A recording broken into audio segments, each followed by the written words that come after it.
Andrew and Lindsey. You host the Batch Report in the USA. You also recap Bachelor Australia, Bachelorette Australia, Bachelor in Paradise 2. Happy holidays to you. It's a great track. Hi, everyone, and welcome to a new season of the Batch Report. Well, actually, this is kind of a weird week because we are doing the premiere episode of the Bachelorette Australia, but we are also doing the premiere episode of the Bachelorette USA, which comes, like, that episode will come out tomorrow. So you guys can vote for which season you want us to do for the rest of, the season of the show. Yeah. So far, which season are you liking better? If you had a personal preference. Well, I'm intrigued by both seasons, but I think I probably prefer... I don't have a preference. I don't want to go make that call yet. He's like, I want you guys to decide without any information from me. So today we're talking about the Bachelorette Australia premiere, which the Bachelorette is Brooke. She had been on Nick's season of The Bachelor and then had gone on Bachelor in Paradise. And she is not only the first indigenous lead ever in a Bachelor show, but she is also the first queer woman for the Bachelor franchise and has both men and women competing for her heart. Yeah, and she basically comes out of the limo in a long, black, sparkling gown. This is actually a very interesting gown because the front of it is shorter than the back, like a high-low deal, but it has a low waistline, very like 1980s. Right. And then has full, like the arms are full on gloves. Yeah. So she's actually very covered up overall. Yeah. Compared to some of the contestants. Compared to some of the contestants and compared to even the American lead. Yeah. Like Michelle had like cutouts in the side and she had like the whole thing, and Brooke was very covered aside from, I guess, the front of her knees down. Yeah. But anyway, so we are going to go through each of the contestants, kind of how they fit into this episode. So first up, we have Beau. He is 34 and a photographer. And basically in my notes, I was just like, no. Like, I saw zero chemistry. So he basically got out of the limo with his camera, and then he was like, oh, well, you should pose for me. And he came off like not really there. I don't want to be like too harsh, but he just came off as like, well, if I don't end up with her, then I can use these photos on my blog or whatever. So, which is fine, but it's kind of like, hey man, like, can you not like come out of the gate like screaming for follows and likes? Like, it just makes it seem like you're not really gonna get with you. It doesn't seem like you're gonna end up with her because you're not making her a priority. Well, and even like in his bio, he talked about how like the importance of like a good Instagram feed and how he would be such a good Instagram boyfriend, like the person like taking your photos for Instagram for you. And like that kind of rubs me the wrong way, just a little bit. Yeah. Which, I mean, there's nothing wrong with that, but it's just like he's 34. So it's like, yeah, you can do that, but why don't you just get like an Instagram job if that's what you want to do, Well, and if he's doing photography and he's big into social media, he's probably already just posting a lot of photos and stuff on social media. So he doesn't need to be on the show to do that. Yeah, he's he looks very like, what's the word for like not like attractive, like just not because of the sex of the person. Does that make sense? Like, are you saying he's like androgynous? Yes, thank you. Yeah. That's the word I'm looking for. Androgynous. He's very androgynous in my opinion. Or like metrosexual? Sure, yeah. Yeah. So next up we have Beck. She is 30 and she is a charity officer from Victoria. And this is one of the people, when they came out, Andrew actually was like, oh, she's really pretty. Yeah, she's like gorgeous, and she's actually wearing what I wish the Bachelorette was wearing.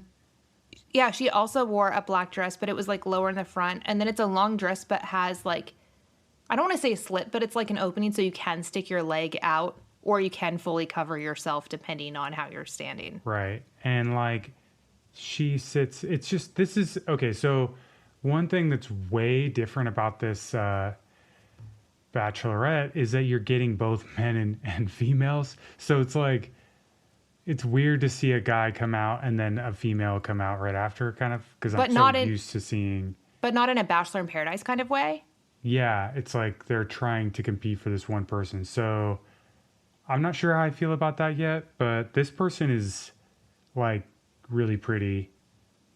To the point where like, you know, the main person is kind of like being overshadowed a little bit. Which she has a thigh tattoo, which I appreciate because I also have a thigh tattoo.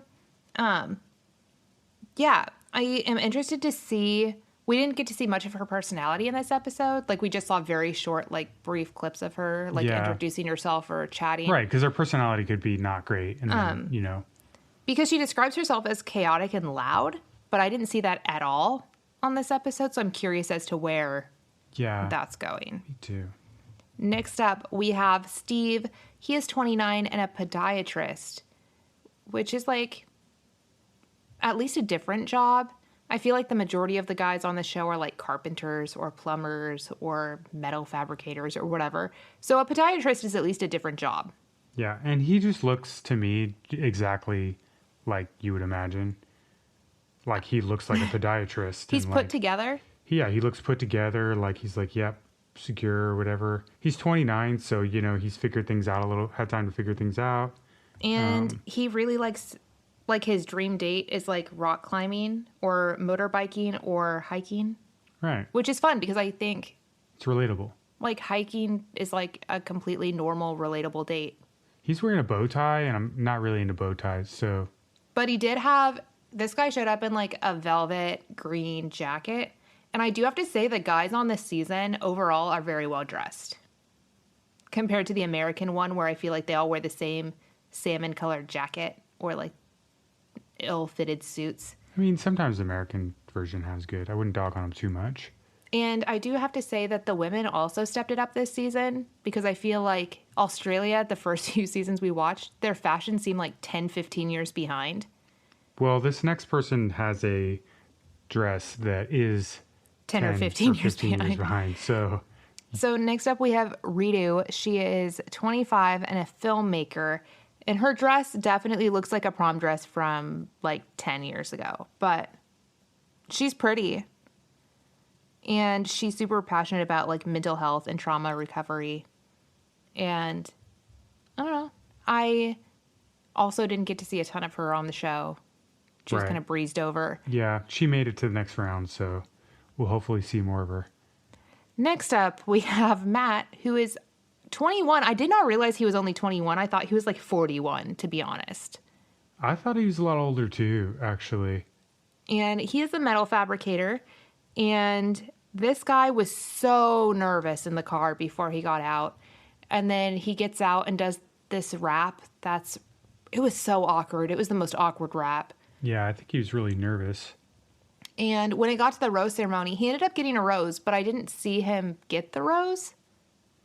I honestly think his days are numbered. Like, yeah, he just doesn't come off as confident as I think she's gonna want. And also, there's a huge age gap, and that can lead to relationship issues, especially if you're looking for someone to possibly marry and have a family with down the road. So yeah, because I can't remember her exact age. I believe she's 32. Yeah. So 21 and 32 is just like a huge. I mean, it's not like huge. Sometimes you can make it work, but you definitely are having to overcome a maturity barrier. Yeah.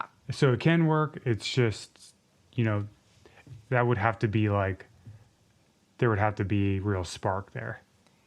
Okay, next up we have Kurt. He is 29 and a sports mentor, and he was the first guy to get a rose, aside from the first impression rose on this season. Yeah, he's just like a handsome, average-looking dude.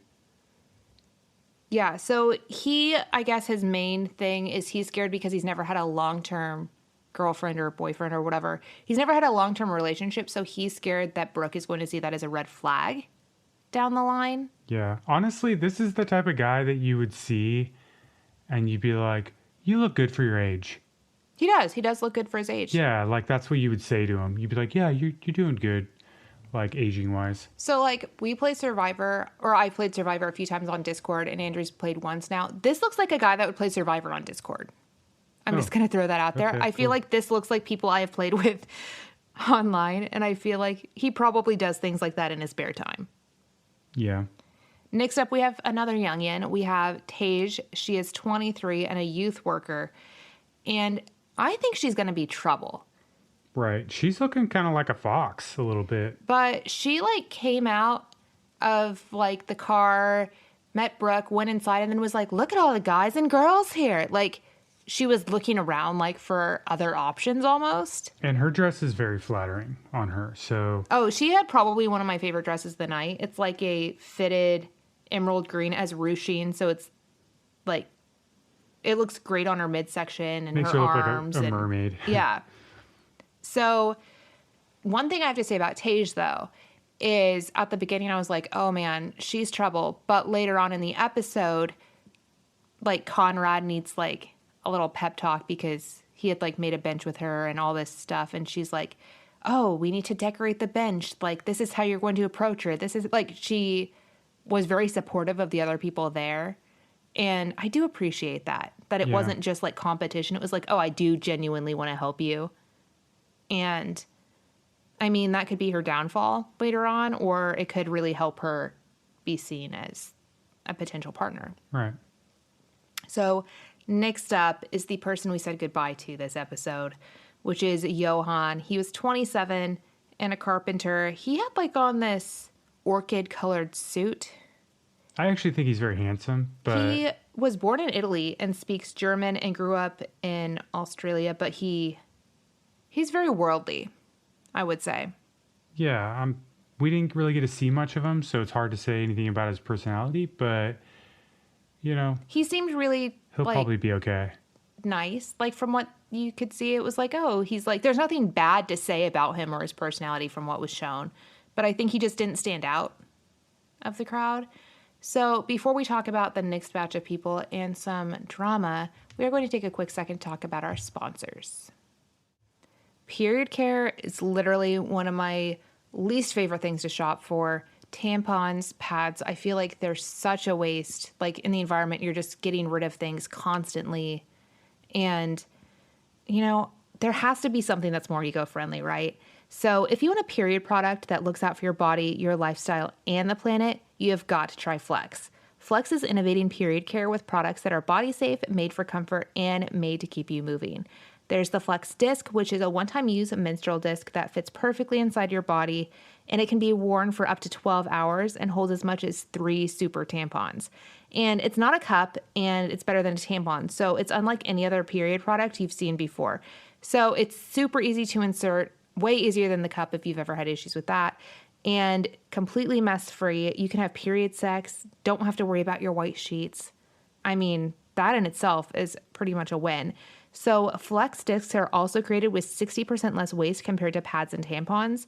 So you can consider using Flex your environmental good deed.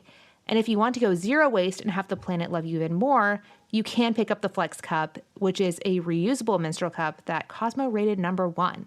The patented pull tab makes Flex the only cup on the market that removes like a tampon and is so easy you already know how to use it. It's disability friendly and made with beginners in mind. It's velvety soft, completely body safe, and lasts for years. So if you're going to do a cup, I feel like Flex is definitely the way to go. It's the easiest on the market and, you know, good for the environment. So with helpful videos, in-depth diagrams, GIFs, and Flexperts available to walk you through the entire process, you'll never go back to products from the past once you try Flex. So say goodbye to cramps, put sex back on the table, and lend Mother Nature a hand. Go to flexfits.com/batchreport and use code batchreport for 20% off Flex Disc starter kits or 10% off your first Flex cup plus free U.S. shipping. That's code batchreport at fits.com/batchreport. Is there something preventing you from achieving your goals? What interferes with your happiness? Check out betterhelp.com/batchreport. So BetterHelp is amazing. You can get therapy online. They can help with depression, stress, anxiety, relationships, sleeping, trauma, anger, family conflicts, LGBT matters, grief, self-esteem. Basically anything you would ever need therapy for, BetterHelp is there for you. It's not a crisis line. It's not self-help. It is professional counseling done securely online. And for me, I love it because it is so convenient. I hate waiting rooms. I hate having to make appointments for weird hours where I would rather be working. And they kind of work around your schedule. And you can start communicating in under 48 hours. You can connect in a safe and private online environment that is so convenient. The service is available to clients worldwide. And anything you share is confidential, it's convenient, professional, affordable. And you can check out testimonials posted daily on their website. So if you want some therapy, you want it to be easy, you want it to be quick, you want to be matched with someone perfect for you, then BetterHelp is there. I want you to start living a happier life today. As a listener, you'll get 10% off your first month by visiting our sponsor at betterhelp.com/batchreport. Join over 1 million people who have taken charge of their mental health. Again, that's BetterHelp, HELP.com/batchreport. Welcome back to the second half of the Batch Australia contestants. So next up we have Ryan. He is 29 and a plumber. I assume Brooke said in her questionnaire at the beginning that she really liked guys that work with their hands. Handyman, yeah. Because it's like construction, metal fabricator, plumber, podiatrist. Like they're all people that use their hands a lot. This guy's got like a unique personality, I think. I like this guy. I feel like his style is very good. He wore like a really great forest green tie with like a beigey cream colored suit that was like checkered. But he seems a little like, I don't want to say insecure, but I think that he does have like some self-esteem, like comparison issues. You're like, he's going to be he's going to beat his wife. That's what he looks like. No, he doesn't look like he's going to beat his wife. What I'm saying is like, he looks like someone where I think it's going to get to him, like being around a lot of other people vying for her attention. He does sort of come off that way. So I'm curious to see where that's going to go. He could be completely opposite, but from the way his body language is and everything else, I think he's going to have a really hard time standing out. Yeah, I guess he really likes activities, like fitness activities. So hopefully they get along. I think they might. Yeah. So next up is Jamie Lee. She is 30 and a psychology student. And plot twist, she and Brooke were on the same season of The Bachelor. Yeah. And I guess that when they were in the house together, they were both like kind of attracted to each other and they were friends, but no one ever made a move. And then they lost touch completely just over the years. They were both in relationships on and off throughout the whole time. And when she heard that Brooke was the Bachelorette, she jumped at the chance to come and compete for her heart. Yeah, it's fun. And yeah, I think it's really cool. It's interesting that she does not look 30 to me, but honestly, everybody younger than me looks kind of similar and young. So I don't know. I know, Andrew's like, everyone looks 25 to me. I don't know. Yeah. But when she first said that they had been on the same season and she went through this whole thing, I was like, oh my gosh, is she like gonna show up and Brooke's gonna be like, I do not see you that way at all. Yeah. But Brooke actually seemed very excited she was there. Jamie read like this letter that I think Brooke had given to her when they were on the show together before, that was basically like, oh, thank you for being there for me. Like, you're such an amazing person. I can't wait to like grow together, blah, blah, blah. So she wrote, like, she read the letter and was like, do you remember this letter? And then Jamie ended up being Brooke's first kiss on this season. Yeah. So, very good. I mean, I would be kind of bummed if they ended up together just because they have like that pre-existing relationship. Yeah. But also it would be like a cute story. So either way. So now we're coming to our star of the show, Conrad. Okay. So I really like Conrad. He is 31 and a carpenter, and he brought a bunch of like pieces of a love seat bench thing and had her like help him make it, Like he had like the electric drill, whatever. And they made this love seat and he was like, oh, later find me, I'll put it somewhere in the garden and we can sit on it and we can have a little chat. Yeah, I think Conrad's like pretty good looking guy. He reminds me of Chuck Bass from Gossip Girl if Chuck Bass had bleached hair. Yeah. And he's very fashionable. Another velvet jacket. Velvet jackets are in. This is a black velvet. He like did black on black on black, both like a white pocket square. Always a safe choice. Very classy. So something that happens later on in the episode though is, you know, there's the love seat. A little bit of drama. He's been planning like what he's going to do. Tage was like, oh, this is how you're going to do it. Like she set up pillows on it for him to make it look a little bit nicer. And he was like the next person to go talk to her. And he's like, where'd she go? And one of the other girls had taken Brooke away and went and sat on his love seat knowingly. And he handled it very well. He went up and was like, oh, when you're done chatting, I'd love to like sit and enjoy a moment on our love seat together. Yeah, it was Jess that stole Conrad's thunder. But I think Brooke appreciated the way that he handled it. And she did say during their chat on the love seat that they still had a really special moment and she still felt like a really good connection with him. So that made me happy because I think that he potentially would be a very good match for her. Yeah. Next up, the fashion star of the night is Darvid. He is 27 and a landscaper, and he is Persian. He brought like some tea shots that they did together. He brought a magic lamp, like a genie lamp, which was fun. And this guy has the coolest black, like ombre sequin, like beaded jacket. Yeah. Again, I'm not like a super fan about the bow tie, but bow ties seem to be in right now. But the jacket was sharp. Jacket was great. Really liked the jacket. And did I go on Instagram and send this guy a direct message asking where he got that jacket? Yes, I did. Yeah. Darvid gets the first impression rose. Yeah. I actually thought the first impression rose was going to go to Holly or to one of the girls we're about to talk about coming up that we haven't discussed yet, or Conrad, because Conrad did handle the love seat thing so well. But I do see a connection with her and Darvid. Yeah, me too. And they look very like good together. Their outfits kind of like matched. So next up we have Holly. She is 27 and she's a marketing administrator. She was the first one out of the car. And I feel like Brooke was instantly kind of smitten. Yeah. Where she was like, game over. This is great. Like, this person's amazing. And she kept saying how like wooed she was by her.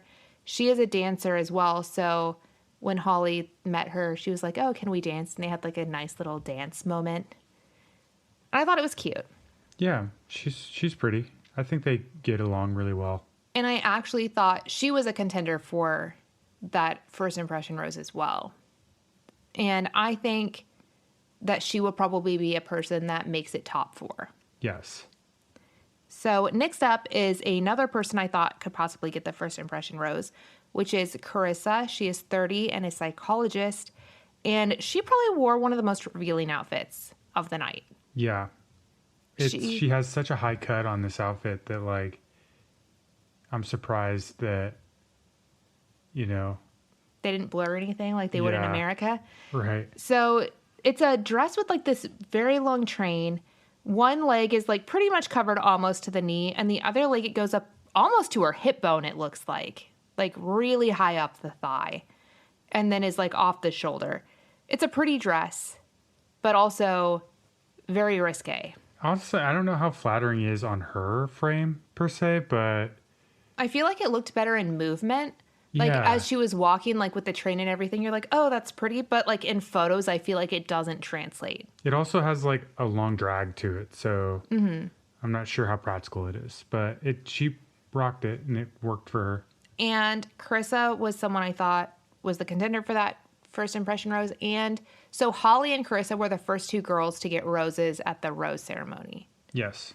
And Jamie may have been one of them had she not been sick and missed out on the rose ceremony.